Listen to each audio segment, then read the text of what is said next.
Our free agency coverage kicks off on Monday when the tampering period gets underway. So first, you don't want to go anywhere else for your 49ers free agency coverage. That's why you hit that red sub button down below. But if you're excited for free agency because it's one of the best times of the offseason NFL calendar, type LFG in the comment section and let's dive into these 49ers rumors.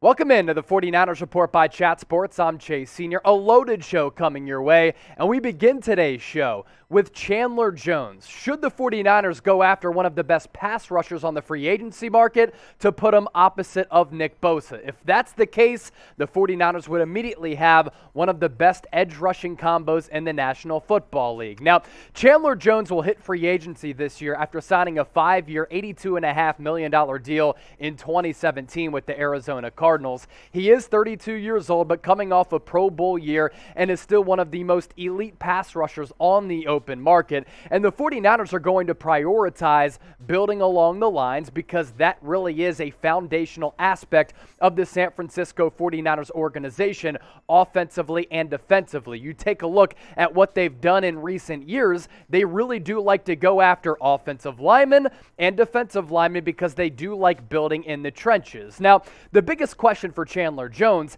how much is he going to ask for on the open market? There are some people out there who believe that Jones could ask for anything in the neighborhood of $15 to $18 million, but Chandler Jones did say recently, I'd be willing to go to a win-now team that's ready to compete for a Super Bowl and take less money in order to hoist the Lombardi Trophy. Chandler Jones would be a terrific addition along the 49ers defensive line opposite of Nick Bosa, and he would immediately give the 49ers one of the best pass rushing combos in the National Football League. Yes, he's 32 years old, but he's still playing at a premier level. You take a look at what he did here in 2021, 10.5 sacks for the Arizona Cardinals, 36 pressures, 12 tackles for loss, and 6 forced fumbles. He's only a couple years removed from having another double-digit sack season. In 2020, he did run into some injury issues, but when he's right, when he's healthy, Chandler Jones can really wreak havoc coming off the edge, and if he's playing opposite of Nick Bosa, opposing quarterbacks will just be shaking and having nightmares because these are two of the premier pass rushers in the National Football League. Bosa this past year, in addition to having 4 sacks in the playoffs, had 21 tackles for loss coming off a torn ACL, 15.5 sacks, 4 forced fumbles, and an astounding 32 quarterback hits. As for what Chandler Jones had to say about him becoming a free agent and maybe taking less money to hop on board a Super Bowl contender, quote, where I am in my career, I've gotten contracts, I've gotten a Super Bowl, but scheme is huge for me, and it's more than about money. It's more about winning championships. I'll say it again, it's not about the money. So Chandler Jones could look to maybe go to San Francisco because if you look at the recent history for this organization, they've done a terrific job of developing talent along that defensive line, and the 49ers scheme allows for defensive linemen to flourish. DeMeco Ryans, the former linebacker, has done a great job of developing defensive linemen, and his scheme does cater to edge rushers getting after the quarterback and pinning their ears back in an aggressive fashion. And then Chris Kocurek, defensive line coach, has also done a really good job of helping some of these defensive linemen along and teaching them techniques that really allows them to flourish. What would this mean if the 49ers were to sign Chandler Jones? They'd probably have to let Arden Key walk as well as DJ Jones. Arden Key, DJ Jones, a byproduct of the 49ers scheme this past year, and the coaching staff's development of defensive linemen. Key looked to be a bust coming over from the Las Vegas Raiders. He had a career year, and DJ Jones was one of the best interior defensive linemen against the run and even did pretty good against the pass as well. They both set themselves up nicely with stellar play in 2021 to get paid in free agency. So if the 49ers were interested in Chandler Jones and the interest was mutual and Jones wanted to go from the Arizona Cardinals to an NFC West rival in the San Francisco 49ers in order to open up cap space and dollars for Jones, you'd probably have to let Arden Key and DJ Jones walk. Now, I want to ask you this question about Chandler Jones. Should the 49ers pursue a guy who has been putting up monster numbers the last several years? Type S for sign, P for pass. Get those votes into the comment section. And while you're down there, make sure you subscribe to the San Francisco 49ers Report by Chat Sports. As I talked about off the top of the show, basically free agency starts on Monday, even though the official league year starts on Wednesday. On Monday, all of these deals are going to be basically made official, and we're going to be pumping out coverage like crazy, doing live shows as well. So make sure you hit that big red sub button down below. To the latest on Bobby Wagner, some reports out there as NFL rumors continue to heat up that Bobby Wagner wants to play in San Francisco with one of the best linebackers in the game in Fred Warner. Now, according to Jordan Schultz, Bobby Wagner is interested in going to San Francisco, but there are going to be a bunch of teams interested in one of the best linebackers of all time, a guy who has made it to the All-Pro first team 6 times in what is going to be a future Hall of Fame career. Jordan Schultz saying this, a massive market is developing for former Seahawks All-Pro linebacker Bobby Wagner, league sources say. The Dolphins, Ravens, Chargers, Broncos, Rams, Cardinals, Niners, and Cowboys are all very interested in Bobby Wagner. In addition to the Pittsburgh Steelers, also Ed Warder saying today on Friday as we record this that Dan Quinn is very interested and intrigued by the idea of teaming up Bobby Wagner with the rookie sensation in Micah Parsons. I've said this here on the 49ers Report, and I said this earlier this week.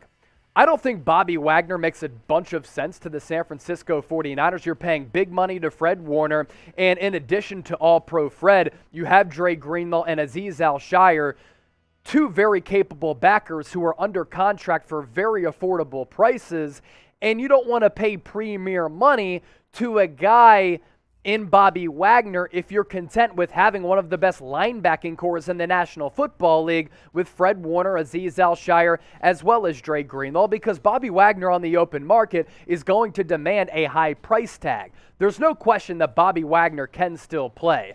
This past year, 170 tackles, 1 sack, 1 forced fumble, and 1 interception. But when you think about the prospects of Wagner coming to San Francisco, I just don't think it makes a lot of sense, because right now you have one of the best linebacking trios in the NFL with Warner, Al-Shaair, and Dre Greenlaw. You're paying big money to Fred Warner, as I've talked about. You're not paying a lot of money to Greenlaw or Azeez Al-Shaair. And when you're trying to build up this defense, especially in the secondary, you don't want to pay more money to yet another linebacker. You'd probably have to get rid of either Azeez Al-Shaair or Dre Greenlaw. This is what I know if San Francisco were to bring Bobby Wagner into the Bay.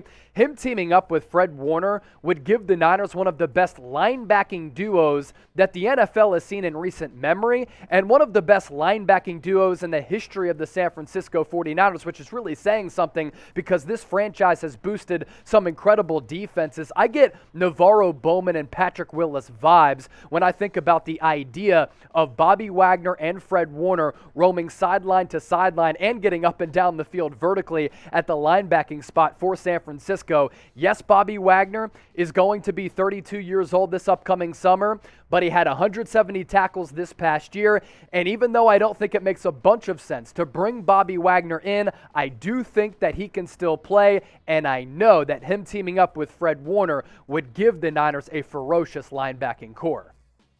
Another question that I have for the faithful: what would you do if you were in the shoes of John Lynch? Would you sign Bobby Wagner? Are you in or are you out? In the great words of Matthew Peterson here at Chat Sports, bone in or bone out? Type I in the comment section for in, O for out. Once again, you let me know down below. San Francisco! If you love the 49ers and the 49ers Report, why not get one of these fresh t-shirts that we've been sending all across the globe, available in red, black, and white? All you have to do, it's very simple. Enter that link down below, chatsports.com/SF. As I said, we've been sending these shirts all across the world. Be the next person up to rock this and support the San Francisco 49ers. I'm going to put that link in the comments section as well as the description of this video. Couple more notes to get to here on today's show. Mike Florio of Pro Football Talk continues to beat the Tom Brady drum, and he seems somewhat convinced that TB12, the greatest quarterback of all time, the owner of 7 Super Bowl championships, is going to be the San Francisco 49ers starting quarterback when the 2022 NFL season comes around. He said this recently with Jimmy Traina, who does a great job covering sports media. Tom Brady signed a 2-year contract in 2020. He did a 1-year extension last year for cap purposes, not because he wanted to extend his commitment by a year. You can call up somebody with the last name of Glazer. That's the Buccaneers owner, by the way, Brian Glazer. You make the case for the Buccaneers to trade or release Tom Brady. He brought you a Super Bowl. He filled your stadium. Please let me go. I still think week 1, he's going to be the 49ers starting quarterback. I think Tom Brady is going to be the quarterback for the San Francisco 49ers in 2022. Already this offseason, there's been so much quarterback movement. Aaron Rodgers going back to the Green Bay Packers. Russell Wilson gets traded to the Denver Broncos. Carson Wentz gets dealt to the Washington Commanders. And it seems as though that a Jimmy Garoppolo trade is going to happen next. And if that's the case, I think that Trey Lance is going to be the starting quarterback for San Francisco in 2022. But there is a scenario in which bringing Tom Brady to the Bay, to the team that he grew up idolizing, as Joe Montana was his favorite quarterback, and he was on hand at Candlestick for the catch when Joe Montana linked up with Dwight Clark, where a Tom Brady to the 49ers scenario makes sense. Only if Trey Lance isn't ready to play, and only if Tom Brady gets released. Because if he has to get traded by the Bucs, they have to eat a lot of his 2022 salary.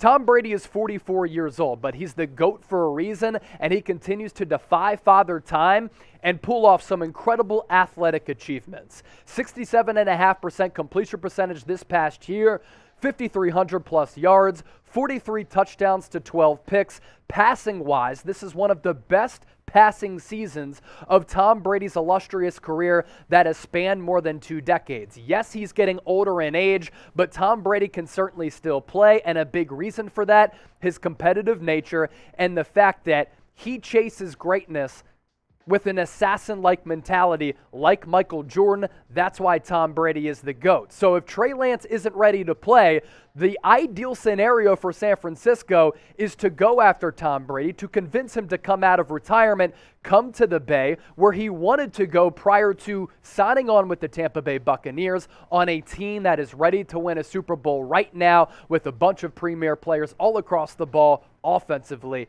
and defensively. If you could pick a starting quarterback in 2022, who you riding with? TL for Trey Lance, TB for Tom Brady. Lastly, some injury news on Raheem Mostert, who is also going to be a free agent and could look to come back to San Francisco, an idea that I've really warmed up to over time. Now, had a really complex knee injury that he suffered in week 1 against the Detroit Lions after he only played about 4 snaps, but it seems as though his recovery coming along very nicely. Adam Schefter of ESPN saying 49ers running back Raheem Mostert, who suffered a knee cartilage injury last year, underwent tests this week in Dallas, where Chat Sports is located, with Dr. Dan Cooper, who said the free agent to be running back is making a full recovery and will be ready to play this season, according to his agent, Brett Tessler. If you asked me a couple of weeks ago if I wanted to bring Raheem Mostert back, I would have said, it doesn't make a lot of sense. He's older, he's injury prone, and the 49ers are moving forward with a youth movement at the running back position by drafting Elijah Mitchell in the 6th round last year, as well as Trey Sermon in the 3rd round. But as the season progressed last year, it became more and more apparent that Kyle Shanahan, at his disposal, could really use a pass-catching back, and that's what Raheem Mostert is. You combine that skill set with the fact that he has elite 4.3 speed and doesn't really dance around in the backfield. He sees a hole, he hits it, and has familiarity in this 49ers offense, which is complex under head coach Kyle Shanahan. So if it's a short-term deal worth little money, where Raheem Mostert is trying to prove that he can stay healthy for a full season, I'd like the idea of bringing him back as a pass-happy back in Kyle Shanahan's scheme. Before we head out of here, make sure you give me a follow on Twitter and Instagram at Chase_Senior. I've been giving shout-outs to those who have given me a follow on both social media platforms, and I tweet out the latest Niners news and rumors, cover the NFL, NBA, college football here as well, so I just stay tweeting all the hottest takes. So hop on board, join the Chase Senior train, give me a follow, and I appreciate all of the love And before we get out of here, I want to tell all of you to have a fantastic weekend and get some rest because our coverage next week, it's finna be lit.